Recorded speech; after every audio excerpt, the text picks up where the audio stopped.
오늘 들려드릴 이야기는 10개의 장점보다 더욱 파괴력이 있다는 그 하나에 대해서 생각해 보려고 합니다. 단 하나의 그것이란 무엇일까요? 여러분들은 생각해 보신 적이 있으실까요? 우리는 개인적으로 장점이 참 많고 단점도 참 많습니다. 장점으로 인해서 많은 것을 얻게 되고 단점으로 인해서 얻은 것을 한꺼번에 잃어버리기도 합니다. 물론 장점이 단점이 되기도 하고 단점이 장점이 되기도 하는 세상이기도 합니다. 나의 장점들이 빛이 되기까지는 수많은 당금질이 필요합니다. 피와 땀, 인내와 기다림, 도전과 용기, 강렬한 의지. 그러나 나의 빛들이 어둠이 되기까지는 1초도 걸리지 않습니다.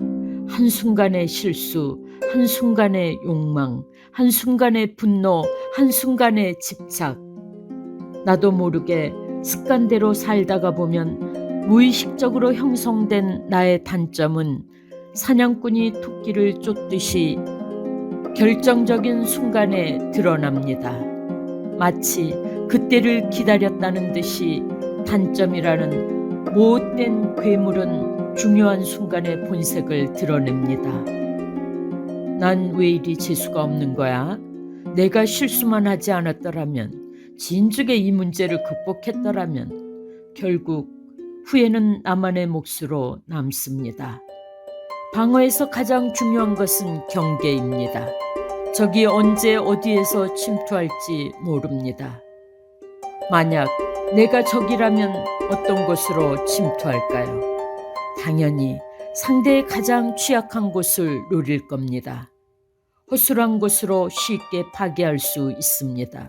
이것이 바로 단점이 갖는 본질적인 속성이라고 할 수 있습니다.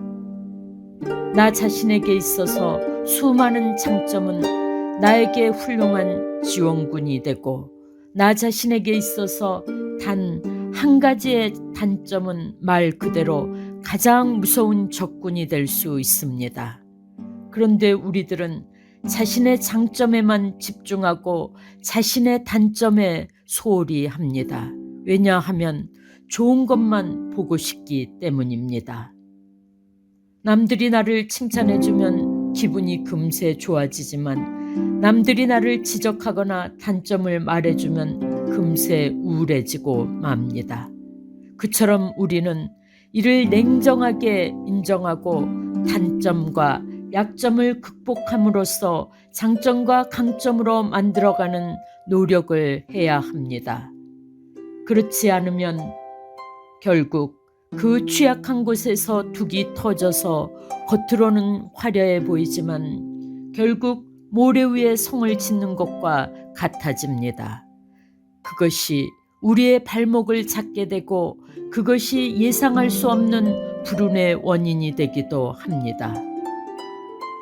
그것이 나의 노력의 배신의 결과가 될지도 모르고 나의 장점마저 단점으로 만들어버릴 것입니다.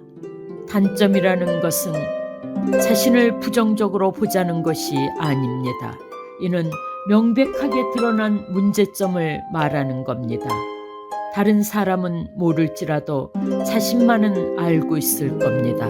이 부분이 전혀 문제가 되지 않는다면 고민할 필요조차 없습니다. 약점이나 단점이나 작은 단점 하나하나를 고친다면 그 잘못된 습관을 멈출 수 있을 것입니다. 하루의 삶이 조금씩 달라져 가고 시간이 지나면서 취약했던 단점이라는 그 구멍들이 서서히 치유되는 것을 느낄 것입니다. 나중에는 그 구멍들이 나에게 숨구멍처럼 느껴지고 삶의 여유로 다가올 것입니다. 작은 단점이 사라졌을 때 자유로움을 느껴볼 수 있을 것입니다. 물론 하나의 단점을 고친다는 건 말처럼 쉽지 않으며 알면서도 못 고친 단점들이 참으로 많을 것입니다. 하나씩 노력해서 건강하고 지혜로운 내가 되도록 한 발씩 내디디며 한번 생각해 봅시다. 가장 간단한 예로 매일 10시에 일어나던 장꾸러기가 새벽 6시에 일어나서 하루를 시작한다면, 하루도 술 없이 못 사는 알코올 중독자가 금주하고 매일 저녁 운동을 한다면, 매일 화만 내고 욕을 하던 사람이 얼굴에 미소를 머금고 부드럽게 말한다면, 남 눈치 보면서 할 말을 전혀 못하던 사람이 자기 생각과 감정 표현을 분명히 한다면, 의지가 없어서 뭘 해도 포기만 하던 사람이 검투사처럼 일상에 임한다면, 말끝마다 내가 할 수 있을까? 라고 말만 하다가 이제는 죽이든지 밥이든지 고라고 말한다면,